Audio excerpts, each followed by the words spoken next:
नमस्कार साथियों, मेरा नाम है हरीश वर्मा। मेरे चैनल टीचिंग टॉक में स्वागत है। साथियों, आज मैं पढ़ाऊंगा आपको गुलाम वंश के अंतर्गत दूसरा जो वंश है शमसी वंश, इसके बारे में अच्छे से पढ़ाऊंगा। साथियों, उम्मीद करता हूं कि आप लोग मेरे पिछले वीडियो देखे होंगे तभी इस वीडियो को देख रहे होंगे। पहले आप पिछले वीडियो को देखिए, उसके बाद आपको अच्छे से समझ में आएगा यह वीडियो। आई बात समझ में? तो साथियों, गुलाम वंश के अंतर्गत 3 वंश मैंने आपको बताया था। कुतुबी वंश जिनके संस्थापक थे कुतुबुद्दीन ऐबक। शमसी वंश पढ़ा रहा हूँ जिनके संस्थापक होंगे इल्तुतमिश। बलबनी वंश आ गए इसके बाद, जिनके संस्थापक होंगे गयासुद्दीन बलबनी। आई बात समझ में? तो इन तीनों वंशों को मैं पहले एकदम बहुत डिटेल में पढ़ाऊंगा। उसके बाद साथियों, ये जो तीनों वंश बता रहा हूँ ना, पढ़ाऊंगा उसको, तो इसको मैं एक ही वीडियो में पूरा कंप्लीट कराऊंगा, गुलाम वंश के तीनों वंश को। आई बात समझ में? तो मेरे रहते आपको टेंशन लेने कोई ज़रूरत नहीं है। बार बार पढ़ाऊंगा, रिविजन करते हुए पढ़ाऊंगा ताकि आपके माइंड में पड़ जाए, अच्छे से दिमाग में घुस जाए। आई बात समझ में? साथियों, चलिए हम अच्छे से पढ़ते हैं इस वंश को।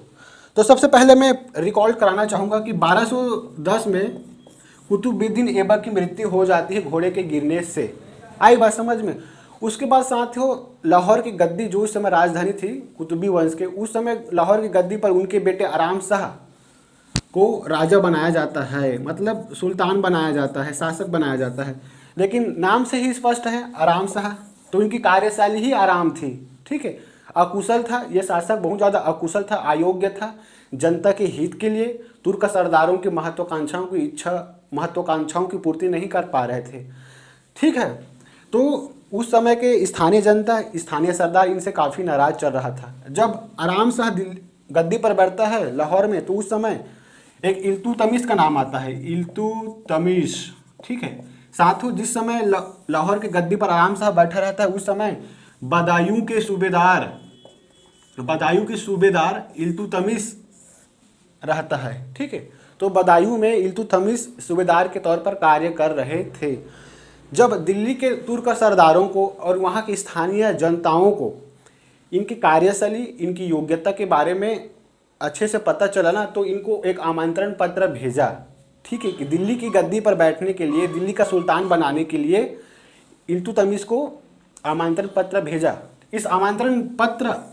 इसको जब आमंत्रण पत्र मिला ना दिल्ली की गद्दी पर बैठने के लिए, जब इसकी सूचना आराम शाह को मिल जाती है, तो भी आराम शाह दिल्ली की ओर रुख करता है कि दिल्ली की गद्दी पर मैं बैठूंगा, इल्तुतमिश कौन होता है। ठीक है, तो इल्तुतमिश और आराम शाह के बीच दिल्ली के करीब में एक इंद्रप्रस्थ एरिया है ना, तो इल्तुतमिश और आराम शाह के बीच काफ़ी भीषण युद्ध होता है, जिसमें इल्तुतमिश जीत हासिल कर लेता है। ठीक है, आराम शाह की मृत्यु हो जाती है। आई बात समझ में अच्छे से आपको? साथियों, इल्तुतमिश ना कुतुबुद्दीन ऐबक का दामाद था, मतलब कुतुबुद्दीन ऐबक ने अपनी बेटी का विवाह इस सूबेदार से कर देता है। आई बात समझ में? तो रिश्तों में ये इनका साला लगता है आराम शाह।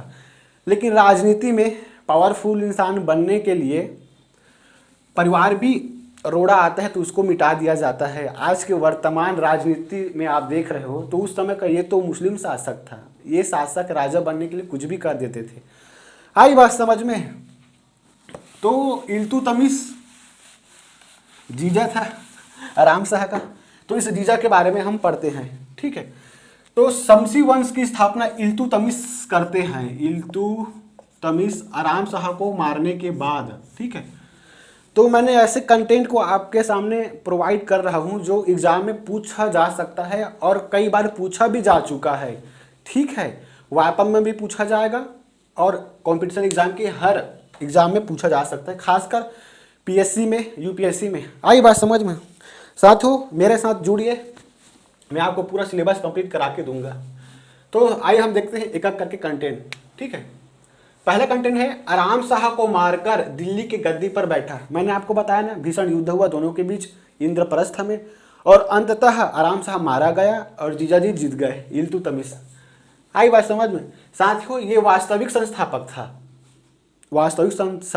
था दिल्ली सल्तनत का। ऐसा इसलिए, जिस समय कुतुबुद्दीन ऐबक ने दिल्ली सल्तनत की स्थापना की थी ना, तो उस समय दिल्ली सल्तनत एक, कहने का मतलब दिल्ली सल्तनत शुरुआत के दौर में था। ठीक है, तो बचपन का दौर था दिल्ली सल्तनत। तो इस बचपना से जवानी तक लेके जाने का कार्य मतलब और उस बचपन वाले दिल्ली सल्तनत को स्ट्रांग बनाने के लिए, मजबूत बनाने के लिए इल्तुतमिश ने ही काम किया। ठीक है, इसी कारण इसको वास्तविक संस्थापक कहा जाता है। एक सांकेतिक रूप से तो स्थापना कुतुबुद्दीन ऐबक ने किया था, लेकिन उस बचपना को, दिल्ली सल्तनत के बचपना को जवानी में बदलने का काम, मजबूती प्रदान करने का काम इस इल्तुतमिश ने किया था। इसी कारण इल्तुतमिश को वास्तविक संस्थापक कहा जाता है दिल्ली सल्तनत का। ठीक है, साथियों इनको गुलामों का गुलाम कहा जाता है। आई बात समझ में? गुलामों का गुलाम इसलिए क्योंकि कुतुबुद्दीन ऐबक खुद गुलाम था मोहम्मद गौरी का। ठीक है, और कुतुबुद्दीन ऐबक का गुलाम इल्तुतमिश था, तो गुलामों का गुलाम हुआ ना भाई। आई बात समझ में? साथियों इनको सुल्तान ये आजम भी कहा जाता है। दिल्ली सल्तनत का पहला ऐसे शासक था, ऐसे राजा था जिन्होंने सुल्तान की उपाधि खुद धारण की। आई बात समझ में? क्योंकि कुतुबुद्दीन ऐबक गुलाम था। ठीक है, तो गुलाम सुल्तान की उपाधि क्यों धारण करेगा? उसके लिए सुशोभित नहीं होगा। ठीक है, गुलाम है तो गुलाम के तौर पर ही काम करेगा। लेकिन बहुत ज़्यादा महत्वाकांक्षी, बहुत ज़्यादा प्रतिभावान, दिमागदार व्यक्ति था इल्तुतमिश। इन्होंने सुल्तान की उपाधि धारण कर ली। ठीक है, साथियों जिस समय ना इल्तुतमिश शासक बना, दिल्ली सल्तनत का सुल्तान बना, उसके सामने 3 बड़ी चुनौती थी। पहला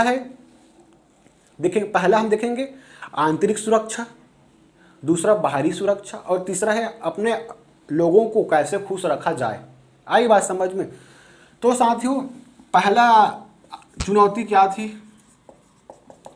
ठीक है, जब आप राजा बनते हैं ना, जब आप राजा बनोगे तो आपके सामने कई सारी चुनौतियां आएगी। जैसे कि आप डीएम बन गए एक जिले का, कलेक्टर बन गए, देश का प्रधानमंत्री बन गए, ठीक है, राज्य का मुख्यमंत्री बन गए, तो आपके सामने कई सारी चुनौतियां आएगी। ठीक है, तो हमेशा राजा व्यक्ति ना चुनौती का ही सामना करता है, चुनौती को समाधान में तब्दील करता है। एक आम आदमी बस जीता है, खाने के लिए ही जीता है और कुछ नहीं कर पाता, लेकिन राजा व्यक्ति हमेशा चुनौतियों को पार करके राजा ही बना रहता है। तो जितने भी राजा हुए, जितने भी शासक हुए हमारे इतिहास में, उनके सामने हमेशा चुनौती ही रहती है। आई बात समझ में?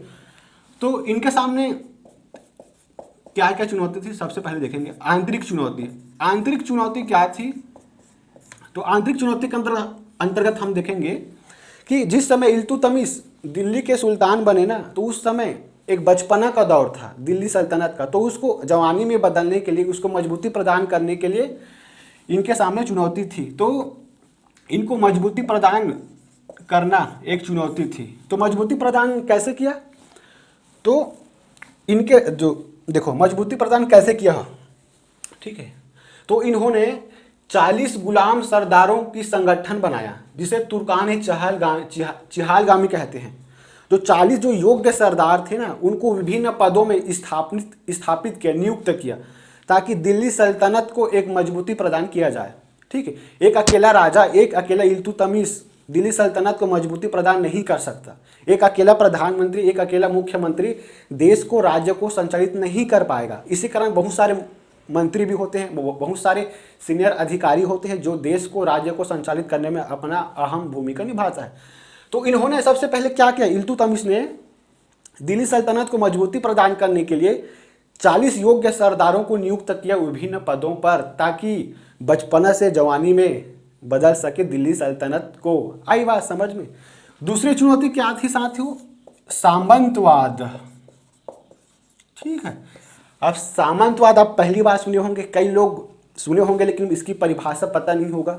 स्टार्टिंग में जब मैं भी पढ़ता था ना 10वीं तक से, तो सामंतवाद की परिभाषा में बहुत ज़्यादा कन्फ्यूज होता था। समाजवाद क्या है, सामंतवाद क्या है, कुछ पता नहीं रहता था। आइए मैं आपको पूरा कन्फ्यूज दूर कराता हूँ।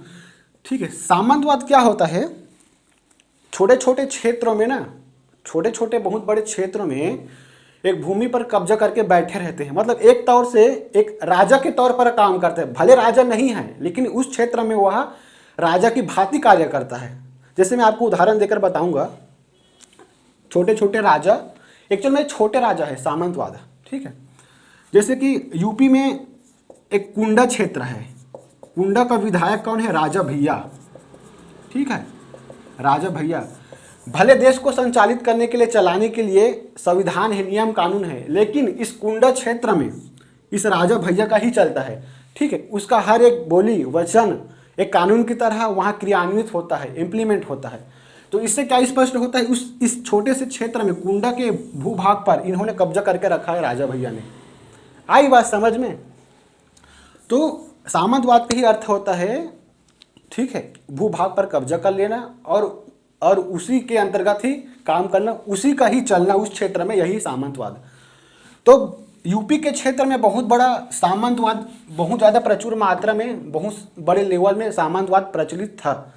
तो सामंतवाद प्रचलित था तो उत्तर भारत में सामंतवाद प्रचलित था। तो सामंतवाद प्रचलित था ना, तो राजस्व की पूर्ति कैसे होगी इस दिल्ली सल्तनत को चलाने के लिए, ठीक है, क्योंकि छोटे छोटे क्षेत्रों में बहुत ज़्यादा राजा के रूप में कार्य कर रहे थे सामंतवादी लोग, ठीक है। तो क्या हुआ, तो इक्तेदार की नियुक्ति कर दी उस सामंतवादी क्षेत्र में, ठीक है। जिस क्षेत्र में सामंतवाद प्रचलित था ना, तो उस क्षेत्र में राजस्व वसूलने के लिए एक इक्तेदार की नियुक्ति कर दी ताकि उनको राजस्व मिल सके, ठीक है। तो साथियों, इक्तेदार दरअसल अरबी शब्द है जिसका अर्थ होता है भूमि, ठीक है।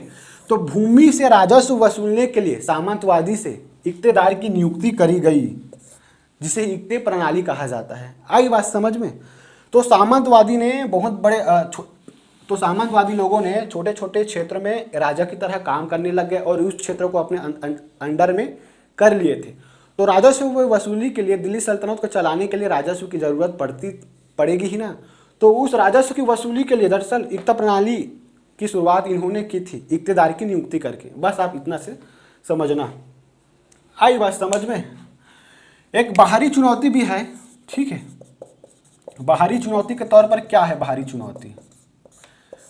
तो बाहरी चुनौती के अंतर्गत उस समय साथियों जब इल्तुतमिश ना शासक बने थे, तो उसी समय एक मंगोल आक्रमण हो ही रहा था, लेकिन अपने कार्य कुशलता की वजह से इल्तुतमिश ने मंगोल आक्रमण को नकार दिया, खारिज कर दिया। वो कैसे हुआ?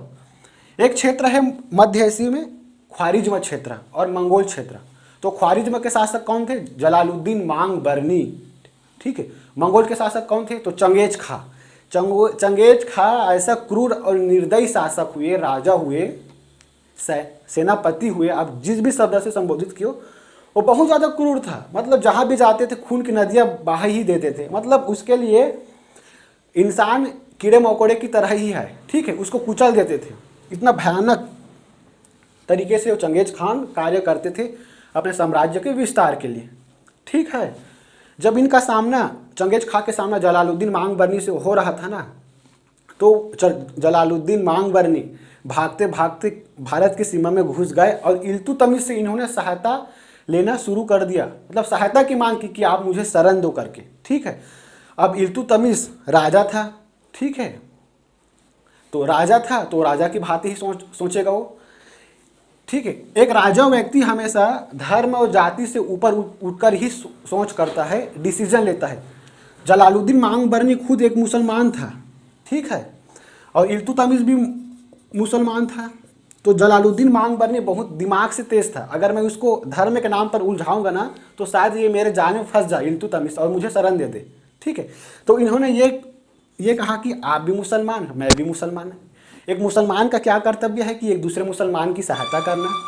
लेकिन इल्तुतमिश राजा था, शासक था, तो कभी शासक और राजा इंसान ना धर्म और जाति में नहीं उलझता। वो हमेशा अपने राज्य की हित के लिए, अपने जनता की हित के लिए ही सोचकर डिसीजन लेता है, ना कि किसी धर्म और जाति पे उलझ कर।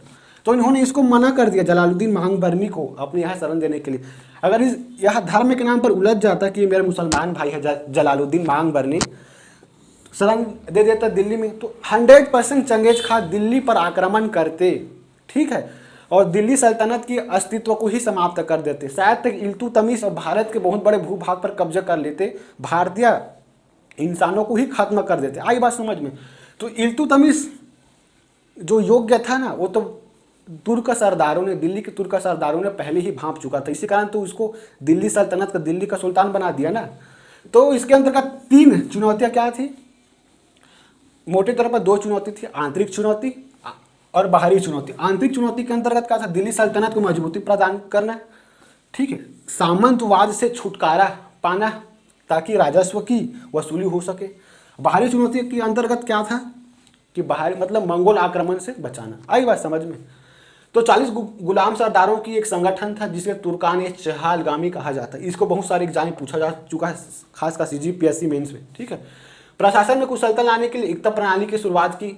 ठीक है, साथियों इल्तुतमिश एक न्यायप्रिय शासक हुए। ठीक है, वहाँ अपने जनता को न्याय दिलाने के लिए, ठीक है, इन्होंने अपने महल के सामने 2 शेरों की मूर्ति के गले में घंटी बांध दी थी। ठीक है, एक मूर्ति थी शेर की, उसके गले में घंटी बांधी थी ताकि आम जनता उस घंटी को बजा सके और महल में ये राजा आ सके इल्तुतमिश और न्याय प्रदान कर सके। आई बात समझ में। साथियों जब ये राजा बना ना, सुल्तान बना, तो बगदाद के खलीफा से इन्होंने शासन करने के लिए अनुमति पत्र लिया। ठीक है, तो अनुमति पत्र लेने के बाद उस खलीफा ने इनको नासिर उल मिनोनिन की उपाधि दी। आई बात समझ में। तो नासिर उल मिनोनिन की उपाधि इल्तुतमिश को दिया गया। ठीक है, तुर्क राज्य को मंगोल से बचाया। आई बात समझ में। इसको मैं तो आपको बता दी हूँ ना। ठीक है, अब राजा तो बन गया दिल्ली सल्तनत का। अब अर्थव्यवस्था में तो तेजी लाना है ना, ताकि अर्थव्यवस्था बेहतर हो सके। तो उन्होंने 2 सिक्का जारी किया, चांदी का टका और तांबे का जीतल। आई बात समझ में। साथ ही इनके कार्यकाल में एक कवि भी रहता था, मिनहाज उल सिराज। आई बात समझ में। साथियों सबसे ज़्यादा प्रश्न स्थापत्य प्रशासन में आता है मध्यकाल में, तो स्थापत्य के अंतर्गत हम देखेंगे। ठीक है, तो साथियों स्थापत्य के अंतर्गत आइए हम अच्छे से पढ़ते हैं। तो इन्होंने सुल्तानगढ़ी का मकबरा बनाया। अब मकबरा क्या होता है, मस्जिद क्या होता है, अंतर बता देता हूँ। मस्जिद दरअसल इस शेप में होता है, ऊपर में गोल। ठीक है, मस्जिद में नमाज पढ़ा जाता है, नमाज के लिए बनाया जाता है मस्जिद। और मकबरा वह होता है जब कोई व्यक्ति मर जाता है ना इस्लाम में, तो दफनाने के बाद उसके ऊपर इस शेप में उसके ऊपर निर्माण किया जाता है, यही है मकबरा। आई बात समझ में। तो सुल्तानगढ़ी का मकबरा भारत का पहला मकबरा है। पहला मस्जिद कुव्वत उल इस्लाम, ठीक है, जो कुतुबुद्दीन ऐबक ने निर्माण किया था। कुतुबुद्दीन ऐबक ने कुतुब मीनार की नींव रखी थी और मर गया, लेकिन पूर्ण किसने कराया, तो नाम आएगा इल्तुतमिश। साथियों इल्तुतमिश के बाद ना उनका पुत्र रुकनुद्दीन फिरोज शासक बनता है, लेकिन अयोग्य हो गया। उनकी एक पुत्री भी थी रजिया सुल्तान। रजिया सुल्तान महिला होने के बावजूद भी काफ़ी योग्य था। आई बात समझ में। यही कारण है कि इनको शासक बनाया गया। साथियों ठीक है, एक जब रजिया सुल्तान ना शासक बनी ना, तो तुर्क चहलगामी के जो 40 सरदार थे ना, तुर्क चहलगामी के जो 40 सरदार थे, ये इनसे जलने लग गया कि ये महिला होते हुए हमसे आगे निकल गई, सिर्फ एक ही वजह से कि ये इल्तुतमिश का पुत्री है। ठीक है, तो रजिया सुल्तान और तुर्क चहलगामी के बीच संघर्ष हमें देखने को मिलता है। ठीक है, राजनीतिक सत्ता स्थापित करने के लिए, राजनीतिक सत्ता को अपने अंडर करने के लिए। ठीक है साथियों, ये जब भी आता था महल में ना, तो पुरुषों का कोट पहन के आते थे। ठीक है, और टोपी पहनकर दरबार में बैठती थी। ठीक है, इस्लाम में क्या है, बुर्का पहनने का वो है ना रिवाज महिलाओं को। तो ये रजिया सुल्तान काफ़ी समझदार थी, इसी कारण तो सुल्तान बनी ना रजिया सुल्तान। तो वो पहन के नहीं आते थे बुर्का। ठीक है, तो हमेशा टोपी पहनकर आती थी और पुरुषों का कोट पहनकर। आई बात समझ में। साथियों इनका विवाह भटिंडा के सूबेदार से हो जाता है। अब हम पढ़ेंगे बहराम शाह के बारे में। ठीक है, रजिया सुल्तान के बाद बहराम शाह शासक बनते हैं। साथियों इन्होंने एक पद का सृजन किया, नायब के पद का सृजन किया, जो वजीर के समकक्ष होता है। वजीर दरअसल उस क्षेत्र का प्रधानमंत्री के तौर पर काम करता है। आज के प्रधानमंत्री के बराबर नहीं है, उस समय का उस क्षेत्र का एक मुख्य शासक था, ये समझना। इसी के समय 1241 में प्रथम मंगोल आक्रमण हुआ। आई बात समझ में। साथ ही बहराम शाह के बाद अलाउद्दीन मसूद शाह शासक बनता है। बलबनी वंश के संस्थापक बलबन के उदय का काल था ये अलाउद्दीन मसूद शाह का काल। ठीक है, अलाउद्दीन मसूद शाह के बाद नासिरुद्दीन महमूद शासक बनता है। ठीक है, साथियों इन्होंने अपना जीवन टोपी सिलकर जीवन व्यतीत किया। ठीक है, अपना पूरा जीवन में इन्होंने टोपी सिलकर जीवन व्यतीत किया। ठीक है, ये संत शासक कहते थे। इन्होंने कभी भी किसी के ऊपर वार नहीं किया, साम्राज्य विस्तार में इसकी कोई दिलचस्पी नहीं थी। ठीक है, नायब के पद पर आसीन हुआ। आई बात समझ में? बलबन। ठीक है, तो इस समय नासिरुद्दीन महमूद के समय बलबन नायब के पद पर स्थापित हो चुका था। तो साथियों, मैंने बहुत डिटेल में, बहुत बेहतरीन कॉन्सेप्ट के अनुसार इसको पढ़ाया हूँ। प्लीज़ मेरे चैनल को सब्सक्राइब करना, लाइक करना और शेयर जरूर करना। जय हिंद साथियों।